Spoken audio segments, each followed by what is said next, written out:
SP और police के अधिकारियों ने छोरी तन्ने करो भरतपुर जाम गाने पर किया जमकर डांस। फिट इंडिया मिशन के तहत पुलिस एवं आरएसी बटालियन द्वारा संयुक्त रूप से संडे ऑन साइकिल अभियान का किया आयोजन। पुलिस ने आमजन को दिया फिटनेस का संदेश। धौलपुर जिले में एसपी और पुलिस के अधिकारियों समेत जिले भर के जवानों ने पुलिस लाइन में छोरी तन्ने करो भरतपुर जाम समेत अन्य गानों पर जमकर डांस किया। पुलिस मुख्यालय के निर्देश पर फिट इंडिया मिशन के तहत आज संडे ऑन साइकिल अभियान की शुरुआत की गई। अभियान में जिले भर के पुलिस अधिकारी, पुलिस के जवान और आरएसी बटालियन के अधिकारी एवं जवान शामिल रहे।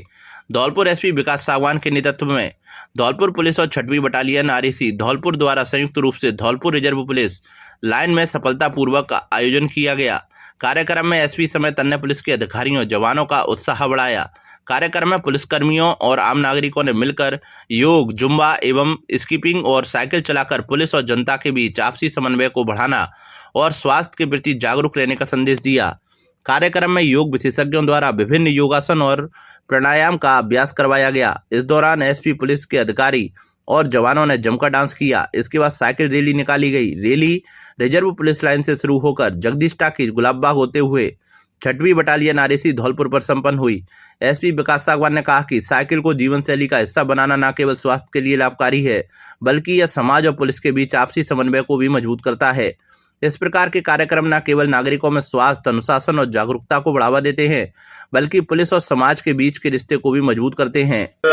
जिला पुलिस धौलपुर और 6वीं बटालियन आरएसी संयुक्त जो हमारे टीम्स हैं उसके द्वारा आज संडे ऑन साइकिल अभियान जो है चलाया जा रहा है, जिसके अंतर्गत विभिन्न गतिविधियां, सबसे पहले योगा का आयोजन कराया गया, उसके बाद जुम्बा की एक्सरसाइजेस है, जॉइंट कंबाइंड एक्सरसाइज है वो कराई गई, और अब इसके बाद पुलिस लाइन से लेके आरएसी लाइन तक जो साइकिलिंग है वो की जाएगी।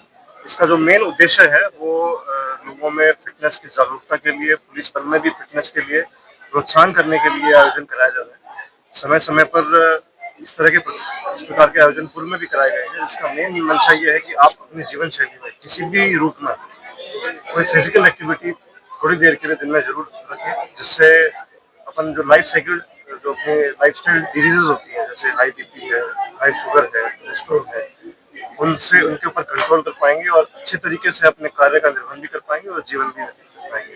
तो आज ये एक हेल्थ और फिटनेस के संदर्भ में जिला पुलिस के द्वारा, 6वीं बटालियन आरएसी के द्वारा ये मैसेज सब तक पहुँचाया गया है। मेरा निवेदन सबसे रहेगा कि हम इसको अपने जीवन में अपनाएं और स्वस्थ रहें। एसपी ने ली अधिकारियों की क्राइम मीटिंग।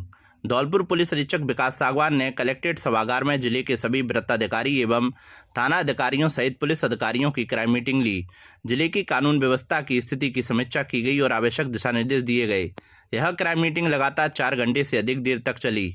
इस दौरान लंबित प्रकरणों की थाना बाई समीक्षा कर सभी पुलिस अधिकारियों को लंबित प्रकरणों के शीघ्र निस्तारण करने के विशेष तौर पर निर्देश दिए। एसपी विकास सागवान ने 5 वर्ष व 1 वर्ष से अधिक समय अवधि के लंबित प्रकरणों, बीएनएस के तहत पेंडिंग प्रकरणों, दुष्कर्म के 2 माह से पेंडिंग प्रकरणों, SC/ST एवं पॉक्सो के 2 माह से लंबित प्रकरणों, लोक सेवकों पर हमले पेंडिंग प्रकरणों के शीघ्र निस्तारण, हत्या, डकैती, लूट, दुष्कर्म के अनट्रेस प्रकरणों के शीघ्र खुलासे के संबंध में केस वाइज समीक्षा कर संबंधित अधिकारियों को दिशा निर्देश दिए। उन्होंने महिला सुरक्षा एवं सशक्तिकरण के लिए कालिका पेट्रोलिंग यूनिट एवं एंटी रोमियो स्क्वाड की कार्रवाई की समीक्षा की। इसके साथ ही आदतन बदमाशों के साथ सख्ती बरतने, उनकी निगरानी रखने तथा आदतन अपराधियों को चिन्हित कर नई शीट ओपन करवाने के लिए कार्य करने, चोरी, नकबजनी जैसे अपराधों पर पूर्ण अंकुश लगाने के लिए सूचना तंत्र को मजबूत बनाने की बात कही। अवैध मादक पदार्थ के परिवहन की रोकथाम करने, यातायात एवं सड़क दुर्घटना में निरंतर कमी लाने, बीट क्षेत्र पर सतत निगरानी रखने, लंबित मामलों एवं मालखाना के माल का निस्तारण अति शीघ्र करने, निरंतर गश्त करने एवं बदमाशों की निगरानी करने के निर्देश दिए। इसके साथ ही पुलिस मुख्यालय, रेंज व जिला स्तर से चलाए जा रहे विशेष अभियानों की समीक्षा की एवं आवश्यक दिशा निर्देश दिए। एसपी ने ई-साक्ष्य, ई-सम्मन, ई-FIR, अपराधियों के फिंगरप्रिंट लेने, प्रकरणों में चालान, FR की स्थिति, केस ऑफिसर स्कीम में चयनित केसों के संबंध में भी आवश्यक दिशा निर्देश दिए। इसके साथ ही सड़क दुर्घटनाओं में कमी लाने व वांछित अपराधियों की गिरफ्तारी कराने के निर्देश दिए। इसके अतिरिक्त विभिन्न मामलों में वांछित चल रहे अपराधियों एवं न्यायालय से घोषित वारंटियों की गिरफ्तारी पर विशेष ध्यान देकर थानों के माध्यम से अधिक कार्रवाई कराने के निर्देश दिए। नई कानूनों के प्रभावी क्रियान्वयन की दिशा में और अधिक बेहतर प्रयास करने पर जोर दिया गया है। सभी पुलिस अधिकारियों को अपने अपने इलाकों में प्रभावी गश्त व नाकाबंदी कर अपराधियों एवं असामाजिक तत्वों की धरपकड़ करने के भी निर्देश दिए। इसके साथ ही प्रतिबंधित चंबल बजरी खनन व परिवहन की पूर्णतः रोकथाम एवं निगरानी रखने के भी निर्देश दिए गए हैं। गर्मी के कारण कोयले से भरी मालगाड़ी के डिब्बे से निकला धुआं। झांसी से दिल्ली की ओर जा रही थी मालगाड़ी। धौलपुर रेलवे स्टेशन पर रविवार को उस समय हड़कंप मच गया जब झांसी से दिल्ली की ओर जा रही कोयले से भरी मालगाड़ी के एक डिब्बे से अचानक धुआं निकलने लगा। भीषण गर्मी के चलते डिब्बे में भरा कोयला अंदर ही अंदर सुलगने लगा था, जिससे बड़ा हादसा होने की आशंका पैदा हो गई। मालगाड़ी में तैनात गार्ड को जलने की बदबू महसूस हुई, जिसके बाद उन्होंने तुरंत स्टेशन मास्टर को सूचना दी। सूचना मिलते ही रेलवे प्रशासन अलर्ट मोड पर आ गया और एहतियात के तौर पर मालगाड़ी को धौलपुर रेलवे स्टेशन पर रुकवा लिया गया। इसके बाद मौके पर पहुंची फायर ब्रिगेड टीम ने सुलग रहे कोयले पर पानी डालकर आग को फैलने से पहले ही काबू में कर लिया। समय रहते कार्रवाई होने से बड़ा हादसा टल गया। घटना की सूचना पर धौलपुर कोतवाली पुलिस भी मौके पर पहुंची। हेड कांस्टेबल सुरेंद्र शर्मा ने टीम के साथ सुरक्षा व्यवस्था संभाली। घटना के दौरान स्टेशन परिसर में कुछ देर अफरा तफरी का माहौल रहा। हालांकि किसी भी प्रकार के जानमाल के नुकसान की सूचना नहीं है। रेलवे अधिकारियों के अनुसार तेज गर्मी के कारण कोयले में अंदरूनी सुलगन की संभावना बनी रहती है। स्थिति को पूरी तरह नियंत्रण में किया गया और आवश्यक जांच के बाद मालगाड़ी को रवाना किया गया। तप रहा पथरीला इलाका धौलपुर। तापमान 45 पार। विद्युत व्यवस्था में नहीं हुआ सुधार। राजस्थान का पथरीला इलाका धौलपुर अब तपने लगा है। आसमान से बरसती आग और गर्म हवाओं ने लोगों का घरों से बाहर निकलना मुश्किल कर दिया है। आसमान से बरस रहे शोलों के बीच जिले का तापमान रविवार को 45 डिग्री सेल्सियस को पार कर चुका है। साथ ही रात के तापमान में भी लगातार वृद्धि हो रही है। सुबह से लेकर शाम तक गर्म हवाओं ने लोगों का जीना दुश्वार कर दिया है। तापमान के तीखे तेवरों ने आमजन के जनजीवन को पूरी तरह से बेहाल कर दिया है। सूरज की तपिश और शाम को गर्म हवाओं ने अधिकांश लोगों को घरों में ही कैद कर रखा है। लोग जरूरी काम से भी बाहर नहीं निकल रहे हैं। रात के तापमान में बढ़ोतरी होने के कारण लोगों को रात में भी गर्मी से राहत नहीं मिल पा रही है। भीषण गर्मी में तेज धूप से बचने के लिए लोग पेड़ों की छांव का सहारा ले रहे हैं। वहीं अपने चेहरे और शरीर को धूप की गर्मी से बचाने के लिए सापा से ढककर निकलते हैं। भीषण गर्मी से बचने आइसक्रीम व ठंडे पेय पदार्थों का सहारा ले रहे हैं। चिलचिलाती धूप और झुलसा देने वाली गर्म हवा के चलते आम जनजीवन काफी अस्त व्यस्त हो गया है। लोगों ने बताया कि पड़ रही भीषण गर्मी में जरूरी काम से अगर घर से बाहर शरीर को ढककर निकलें तो भी पूरा शरीर बुखार जैसा गर्म हो जाता है। आंखों में जलन और शरीर जलने लगता है। इधर पड़ रही भीषण गर्मी में विद्युत कटौती कोड़ में खाज का काम कर रही है। रोजाना रात को बिजली कटौती की जा रही है। विद्युत निगम के अफसर अपनी कमियां छुपाने के लिए फालतू की बाबबाही लूटने और जनता को गुमराह करने अच्छी व्यवस्था की हुंकार भरते हुए प्रेस नोट जारी कर रहे हैं, जबकि हकीकत परे है व्यवस्थाओं में कोई सुधार नहीं हो रहा है। इनके कॉल तक नहीं लगते। लोगों ने बताया कि पड़ रही भीषण गर्मी में बिजली सुचारू नहीं आ रही है, जिससे खासी परेशानी का सामना करना पड़ रहा है। भीषण गर्मी में पानी की किल्लत। महिलाएं बोली, शादी के कई वर्ष गुजर गए लेकिन सरकार ने पानी का इंतजाम नहीं किया। धौलपुर में सूरज की तपिश और लू के थपेड़ों ने जनजीवन बेहाल कर रखा है। करीब 45 डिग्री के ऊपर चल रहे तापमान में लोग हलकान हुए जा रहे हैं। पड़ रही भीषण गर्मी में पेयजल संकट गहराने लगा है। ऐसे में वन्य जीवों के साथ साथ मानव जीवन पर भी संकट के बादल मंडराने शुरू हो चुके हैं। गर्मी के मौसम में जलीय संकट अधिक बना हुआ है। चाहे पहाड़ी इलाका हो या मैदानी इलाका, पानी की किल्लत से हाहाकार मचा हुआ है। जिले के डांग इलाके में दर्जन भर गांव ऐसे हैं जहां महिलाओं को पानी की तलाश में पहाड़ी से होकर कुआं पर जाना पड़ता है। बसेड़ी विधानसभा क्षेत्र के गांव काकरई में महिलाएं पानी की जुगत में लगी रहती हैं। महिलाओं ने बताया कि करीब 3 से 4 किलोमीटर दूर पहाड़ी से निकलकर कुआं पर पानी भरने जाते हैं और गांव में पानी की किल्लत आज़ादी के बाद से ही बनी हुई है। गांव की महिलाओं ने बताया कि गर्मी के दिनों में गांव के कुएं सूख जाते हैं और इन कुआं को टैंकर के पानी से भरवाया जाता है। ग्रामीणों ने बताया कि गांव में पानी के 2 टैंकर आते हैं, उनसे कुछ नहीं होता है और टैंकर से पानी खरीदना पड़ रहा है। गांव में जल जीवन मिशन योजना के तहत पानी की टंकी भी नहीं बनी है। ग्रामीणों ने बताया कि सरकारों का इस ओर ध्यान नहीं है। नेता चुनाव के समय वोट मांगने आते हैं और कोरा आश्वासन देकर जीतने के बाद पलटकर नहीं देखते हैं। महिलाओं ने बताया कि उनकी शादी को करीब 30 से 50 साल हो गए हैं। लेकिन पानी की परेशानी इसी तरह बनी हुई है। ग्रामीणों ने बताया कि जिले में चंबल नदी होने के बावजूद गांव डाड़ियों तक चंबल का पानी नहीं पहुंचा है। गांव में इंसान तो दूर, पशुओं के लिए भी पीने के पानी के लिए खासी मशक्कत करनी पड़ रही है। सत्ता शासन सत्ताधारियों की अनदेखी देखिए कि चंबल नदी होने के बावजूद भी धौलपुर जिले के डांग इलाके के करीब दर्जन भर से अधिक गांव के ग्रामीण तालाब कुआं से पानी की जुगत में लगे रहते हैं।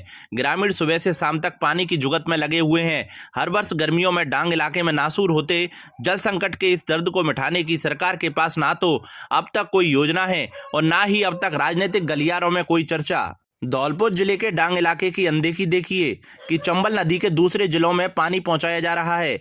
कई जिलों में पहुंचाने की योजना बनाई जा रही है, लेकिन सरकार का डांग इलाके की तरफ ध्यान नहीं है, जो चंबल नदी के आसपास करीब 10 से 70 किलोमीटर की परिधि में है, जिसे चंबल का पानी उपलब्ध कराकर चमन बनाया जा सकता है।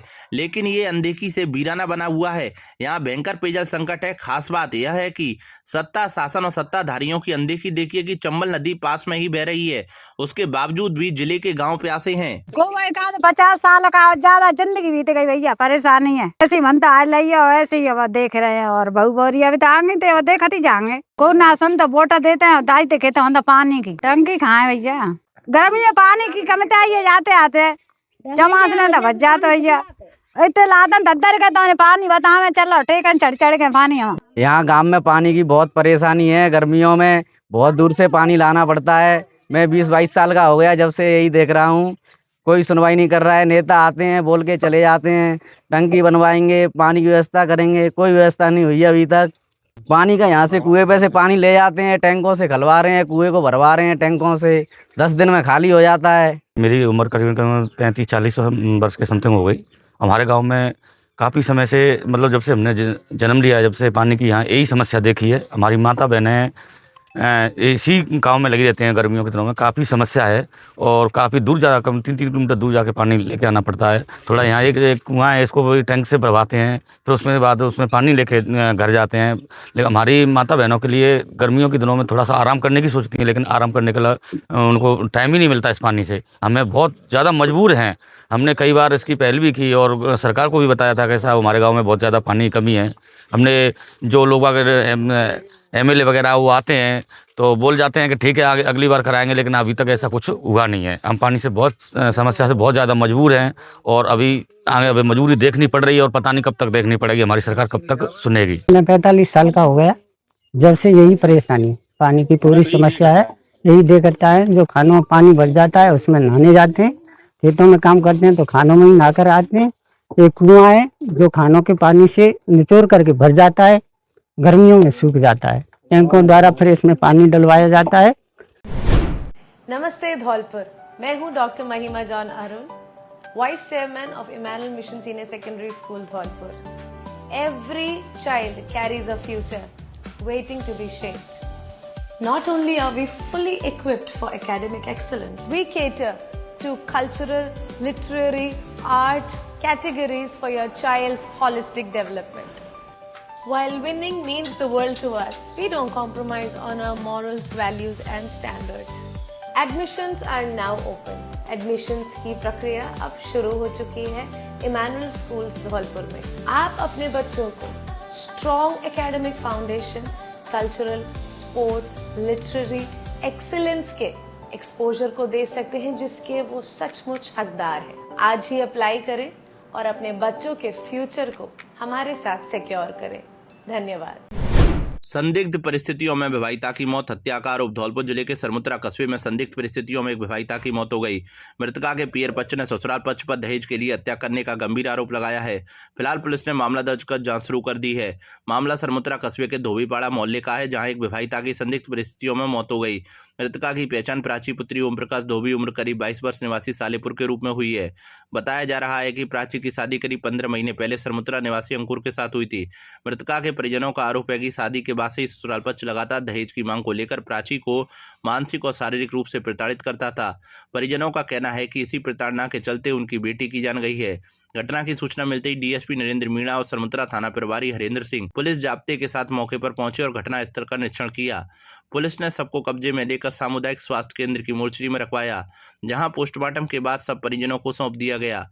फिलहाल पुलिस ने मृतका के परिजनों की तहरीर के आधार पर मामला दर्ज कर लिया है और पूरे मामले की गंभीरता से जांच की जा रही है। आई हुई थी साहब, हमारी बच्ची की शादी आज 15 महीने पहले हुई थी और उसके बाद ये लड़की को आए दिन थोड़े दिनों बाद परेशान करते थे डेली, कभी दहेज की मांग करते, तो चक्कर में फिर हमने इनको समझाया भी था, बीच बीच में मारपीट भी करते थे लड़की की, और समझाने के बाद भी वो दहेज पे अड़े रहे। जो इनकी मांगें पूरी नहीं हुई तो लड़की को कल शाम को मार दिया। हमने पुलिस को रिपोर्ट दे दी है। आरोप ये है कि दहेज के मामले में उनकी हत्या की गई है मेरी हमारी बेटी की। अभिभावकों के लिए बड़ी खबर, बड़ी खबर, बड़ी खबर। Admission open, admission open, admission open.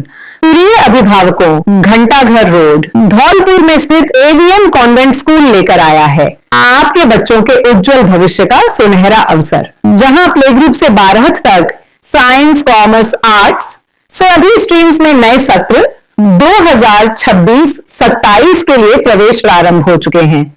हम क्यों है सबसे अलग? Concept based learning system, experienced and dedicated teachers, smart classes with digital learning, modern science and computer labs, abacus skill training तेज दिमाग और बेहतर गणित के लिए, regular tests and performance tracking, personality development and spoken English, sports, cultural and extra activities, safe and reliable transport facility। यहाँ बच्चों का overall development किया जाता है। Education plus discipline plus confidence plus skills. याद रखिए, आज का सही निर्णय आपके बच्चे का उज्जवल भविष्य तय करता है। तो देर किस बात की, आज ही अपने बच्चे का एडमिशन कराइए। AVM convent school, building bright futures for tomorrow. सड़क हादसे में बाइक सवार 3 पत्थर मजदूर घायल। धौलपुर जिले के बाड़ी शहर से गुजर रहे हाईवे 11B पर सरमुत्रा रोड स्थित रॉयल्टी नाके के पास शनिवार देर रात करीब 11 बजे एक सड़क हादसा हो गया। इस दुर्घटना में बाइक सवार 3 पत्थर मजदूर घायल हो गए, जिनमें से 2 की हालत गंभीर होने पर उन्हें जिला अस्पताल धौलपुर रेफर किया गया। जानकारी के अनुसार यह हादसा एक जंगली जानवर के अचानक सड़क पर आ जाने के कारण हुआ। जानवर से बचने के प्रयास में बाइक अनियंत्रित होकर फिसल गई, जिससे तीनों मजदूर घायल हो गए। घायल मजदूरों की पहचान बाड़ी उपखंड के लुधपुरा गांव निवासी बिशंबर सिंह पुत्र मुन्नालाल लोधा, मंगल सिंह पुत्र नारायण सिंह और बंटू पुत्र चंदन सिंह के रूप में हुई है। ये तीनों शनिवार सुबह सरमुत्रा में पत्थर का काम करने गए थे और रात में बाइक से बाड़ी लौट रहे थे।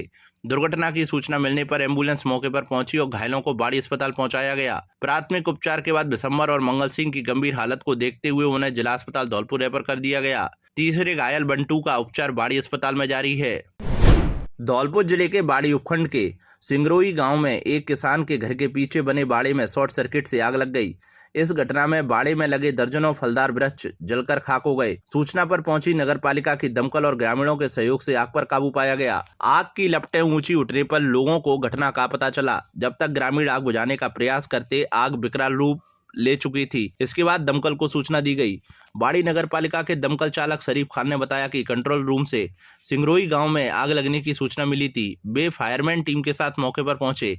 आग गांव निवासी जालिम सिंह पुत्र ज्ञानीराम मीणा के घर के ठीक पीछे बने बाड़े में लगी थी, जिसे ग्रामीण बुझाने का प्रयास कर रहे थे। इस अग्निकांड में बाड़े में लगे दर्जनों आम, नींबू, अमरूद, बांस और अन्य फलदार पेड़ जलकर नष्ट हो गए। घटना की सूचना पर तहसीलदार मुकेश कुमार मीणा के निर्देश पर हल्का पटवारी मौके पर पहुंचे हैं, जहां आग से हुए नुकसान का आकलन किया जा रहा है। आग का कारण शॉर्ट सर्किट बताया गया है। सिंगोरी गांव में आग की सूचना थी। जाकर वहां पर हम फायरमैन सहित पहुंचे, मौके पर आग पर काबू किया। कई 10-12 पेड़ थे जो जल गए, कुछ टूटे हुए पेड़ डले, ईंधन डला हुआ था, तो काफ़ी नुकसान हो गया। आग किससे लगी, कोई कारण पता लगा? शॉर्ट सर्किट वगैरह बता रहे। असामाजिक तत्वों ने गेंदा बाबा मंदिर में की तोड़फोड़, मूर्ति और घंटा भी ले गए। ग्रामीणों में भारी आक्रोश। धौलपुर जिले के तकीपुर गांव में शनिवार देर रात एक धार्मिक स्थल पर तोड़फोड़ की घटना के बाद तनावपूर्ण स्थिति उत्पन्न हो गई। असामाजिक तत्वों द्वारा नवनिर्मित गेंदा बाबा मंदिर को क्षतिग्रस्त किए जाने और मंदिर में स्थापित मूर्ति और घंटा गायब किए जाने से ग्रामीणों में भारी आक्रोश व्याप्त है। घटना के विरोध में बड़ी संख्या में महिला पुरुष मंदिर स्थल के निकट धरने पर बैठ गए और आरोपियों की शीघ्र गिरफ्तारी की मांग की। ग्रामीणों ने मामले की सूचना पुलिस को देकर नामजद व्यक्तियों के खिलाफ शिकायत दर्ज कराई है। पुलिस ने मौके पर पहुंचकर स्थिति का जायजा लिया तथा मामले की जांच शुरू कर दी है। ग्रामीण राम सहाय कुशवाहा ने बताया कि गांव में हाल ही में गेंदा बाबा मंदिर का निर्माण कराया गया था। शुक्रवार को विधि विधान और धार्मिक अनुष्ठान के साथ मंदिर में मूर्ति की प्राण प्रतिष्ठा की गई थी। आरोप है कि शनिवार रात 1 दर्जन से अधिक लोग घन हथौड़े और सरियों के साथ मंदिर परिसर में पहुंचे और मंदिर में तोड़फोड़ शुरू कर दी। आरोपियों ने मंदिर की संरचना को क्षतिग्रस्त कर जमीन पर गिरा दिया और मंदिर में स्थापित गेंदा बाबा की मूर्ति और घंटा भी अपने साथ ले गए। घटना की जानकारी रविवार सुबह ग्रामीणों को मिलने पर बड़ी संख्या में लोग मौके पर एकत्रित हो गए। ग्रामीणों ने इस धार्मिक भावनाओं को आहत करने वाली घटना बताते हुए दोषियों के खिलाफ सख्त कार्रवाई की मांग की है। उधर मामले को लेकर कंचनपुर थाना प्रभारी रामकृष्ण यादव ने बताया कि मुकदमा दर्ज कर लिया है। आरोपियों की पुलिस तलाश कर रही है। आरोपियों को गिरफ्तार कर इस मामले में कानूनी कार्रवाई की जाएगी। घटना के विरोध में सैकड़ों ग्रामीण जिनमें महिलाएं भी शामिल हैं मंदिर के समीप खेत में धरने पर बैठ गए। प्रदर्शनकारियों का कहना है कि जब तक आरोपियों की गिरफ्तारी नहीं होती और प्रशासन ठोस कार्रवाई का आश्वासन नहीं देता तब तक उनका विरोध जारी रहेगा। ग्रामीण राम सहाय कुशवाहा ने बताया कि यह घटना राजनीतिक एवं चुनावी रंजिश का परिणाम हो सकती है।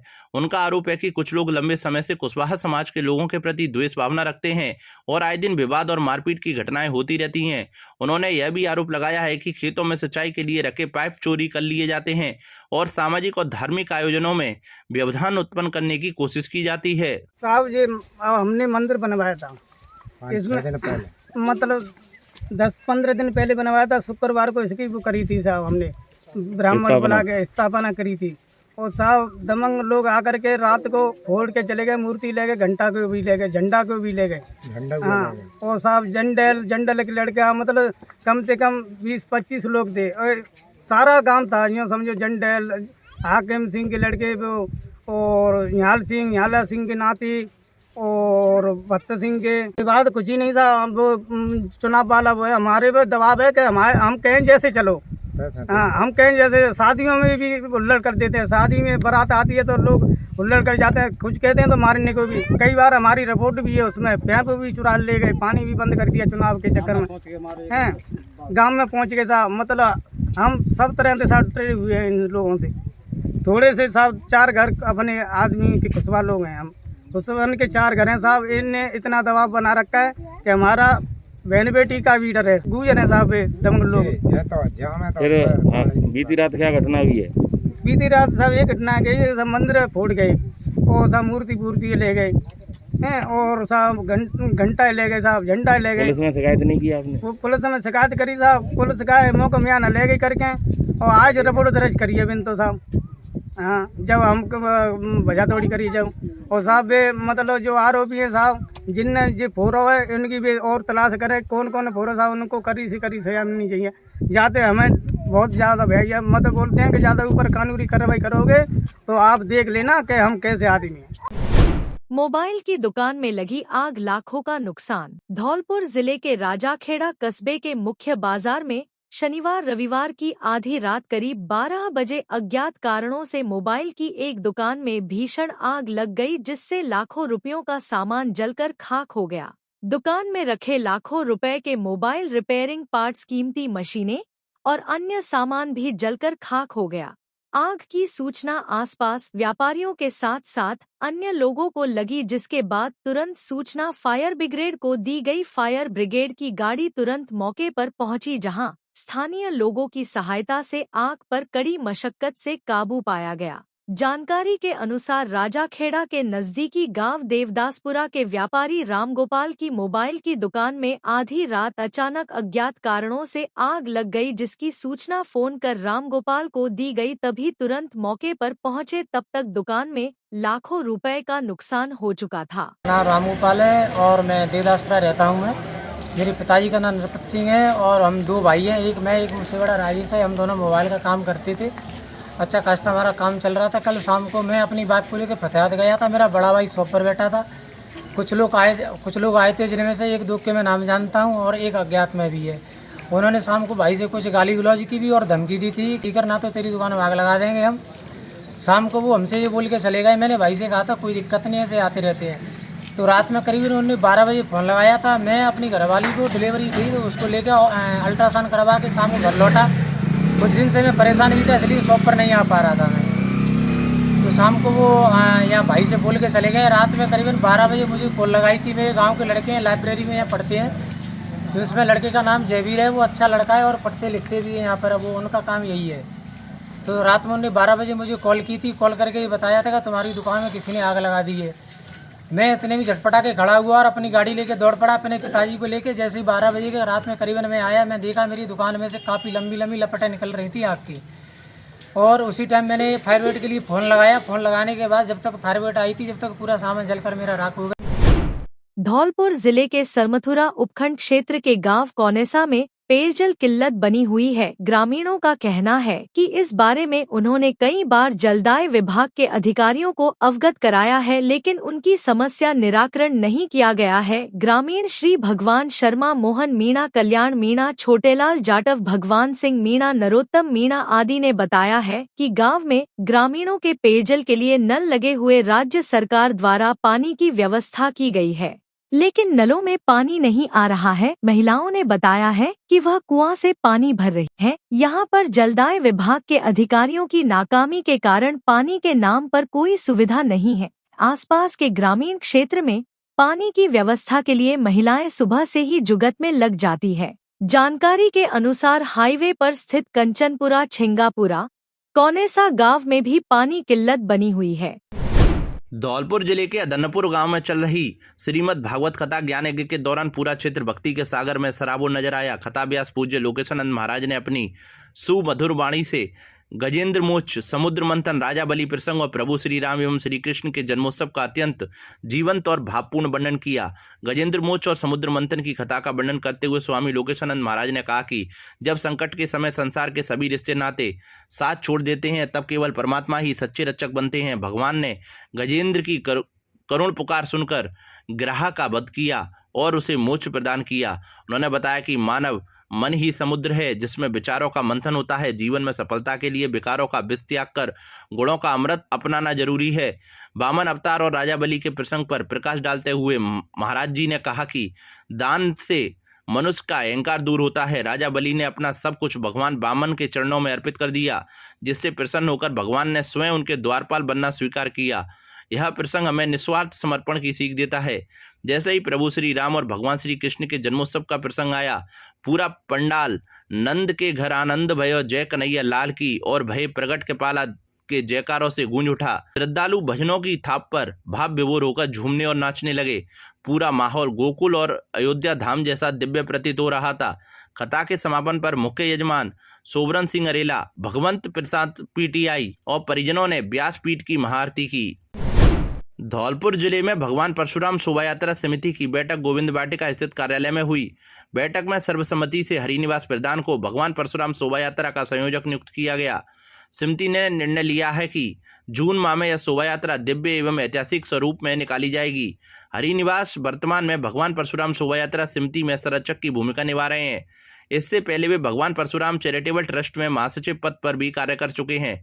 ट्रस्ट द्वारा शोभा यात्रा निकालने से मना किए जाने के बाद समिति ने स्वतंत्र रूप से यह बड़ा निर्णय लेते हुए उन्हें संयोजक पद पर नियुक्त किया है। इस अवसर पर संयोजक हरिनिवास प्रधान ने कहा कि भगवान परशुराम संपूर्ण मानवता के प्रेरणा स्रोत हैं। उन्होंने विश्वास दिलाया कि शोभा यात्रा में समाज के अंतिम पंक्ति में बैठे व्यक्ति से लेकर सर्व समाज के सभी भाई बंधुओं को सम्मानपूर्वक शामिल किया जाएगा। यह आयोजन सामाजिक भाईचारे, सनातन संस्कृति और समाज की एकजुटता का संदेश देगा।